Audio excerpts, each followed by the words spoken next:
একই শরীর, একই মানুষ, তবুও কেন হঠাৎ করে আগের মতো শক্তি পাওয়া যায় না? কেন মন চাইলেও শরীর ঠিকভাবে সাড়া দেয় না? কেন সম্পর্কের সময় কনফিডেন্স কমে যায়? আর কেন অল্প পরিশ্রমেই শরীর ক্লান্ত হয়ে পড়ে?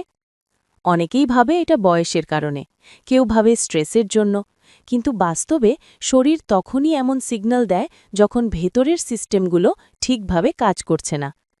আজ চিকিৎসা বার্তাতে আমি এমন একটা জিনিসের কথা বলবো যেটা আমরা প্রতিদিন রান্নাঘরে দেখি, ব্যবহার করি, কিন্তু কখনো কল্পনাও করি না যে এর সাথে যৌন শক্তি, স্ট্যামিনা আর সামগ্রিক স্বাস্থ্যের এত গভীর সম্পর্ক আছে।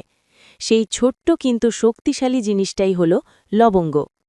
লবঙ্গ কোনো হরমোনের ওষুধ নয়, আবার কোনো ম্যাজিকও না, কিন্তু এটা কাজ করে শরীরের সবচেয়ে গুরুত্বপূর্ণ জায়গাগুলোতে, রক্ত সঞ্চালন আর নার্ভ সিস্টেমে।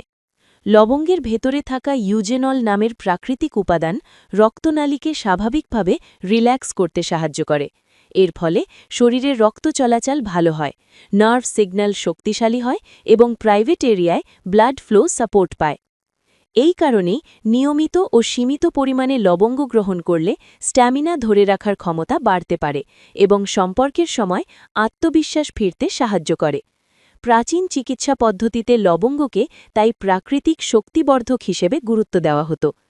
অনেক সময় আমরা ভাবি যৌন শক্তির সমস্যা মানেই শুধু ওই একটি জায়গার সমস্যা, কিন্তু বাস্তবে বিষয়টা এমন না। শক্তি কমে যাওয়ার পেছনে বড় কারণ হতে পারে খারাপ হজম, ধীর রক্ত চলাচল, শরীরের ভেতরের ইনফ্লামেশন আর নার্ভ সিস্টেমের ক্লান্তি।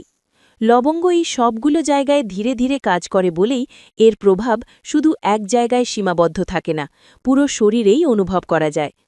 হজমের কথায় যদি ধরি, তাহলে লবঙ্গ এখানে খুব গুরুত্বপূর্ণ ভূমিকা রাখে। এটি হজমে সাহায্যকারী এনজাইম নিঃসরণ বাড়ায়, ফলে গ্যাস, বদহজম আর পেট ভার হয়ে থাকার মতো সমস্যাগুলো কমে আসে। যখন পেট ঠিক থাকে, তখন শরীর খাবার থেকে পুষ্টি ভালোভাবে শোষণ করতে পারে, আর সেটার প্রভাব সরাসরি শরীরের শক্তি ও কর্মক্ষমতার উপর পড়ে। অনেক ক্ষেত্রে যৌন দুর্বলতার মূল কারণই থাকে দীর্ঘদিনের হজম সমস্যা। দাঁতের ব্যথা বা মুখের দুর্গন্ধে লবঙ্গের ব্যবহার আমাদের কাছে নতুন কিছু না। লবঙ্গ প্রাকৃতিকভাবে ব্যাকটেরিয়া কমাতে পারে, ইনফ্ল্যামেশন কমায় এবং ব্যথা উপশমে সাহায্য করে। এই কারণেই এখনও অনেক ডেন্টাল প্রোডাক্টে লবঙ্গ বা এর নির্যাস ব্যবহার করা হয়। ঘরোয়া উপায় হিসেবে দাঁত ব্যথায় লবঙ্গ ব্যবহারের পেছনে তাই শক্ত বৈজ্ঞানিক ভিত্তি আছে। লবঙ্গের আরেকটি বড় গুণ হল রোগ প্রতিরোধ ক্ষমতা বাড়ানো। এতে থাকা অ্যান্টিঅক্সিডেন্ট শরীরকে ভেতর থেকে শক্তিশালী করে এবং ঠান্ডা, কাশি, গলা ব্যথার মতো সমস্যায় সাহায্য করে। আবহাওয়া পরিবর্তনের সময় গরম পানিতে বা চায়ের সাথে লবঙ্গ নিলে অনেকেই আরাম অনুভব করেন। এছাড়াও লবঙ্গ শরীরের ভেতরের ইনফ্ল্যামেশন কমাতে সাহায্য করে বলে জয়েন্ট ব্যথা, হাঁটু ব্যথা বা শরীর ব্যথার ক্ষেত্রেও এটি প্রাকৃতিক সাপোর্ট হিসেবে কাজ করতে পারে। নিয়মিত ছোট মাত্রায় গ্রহণ করলে ধীরে ধীরে এর উপকার বোঝা যায়। সাধারণভাবে দিনে 1 থেকে 2 লবঙ্গ যথেষ্ট। চিবিয়ে বা গরম পানির সাথে নেওয়া যায়, তবে অতিরিক্ত খাওয়া ঠিক নয়। যাদের গ্যাস্ট্রিকের সমস্যা বেশি, আলসার আছে বা যারা গর্ভবতী, তাদের অবশ্যই সতর্ক থাকতে হবে এবং প্রয়োজনে চিকিৎসকের পরামর্শ নিতে হবে। মনে রাখতে হবে, লবঙ্গ কোনো চিকিৎসার বিকল্প নয়, বরং এটি শরীরকে প্রাকৃতিকভাবে সাপোর্ট দেওয়ার একটি উপায়।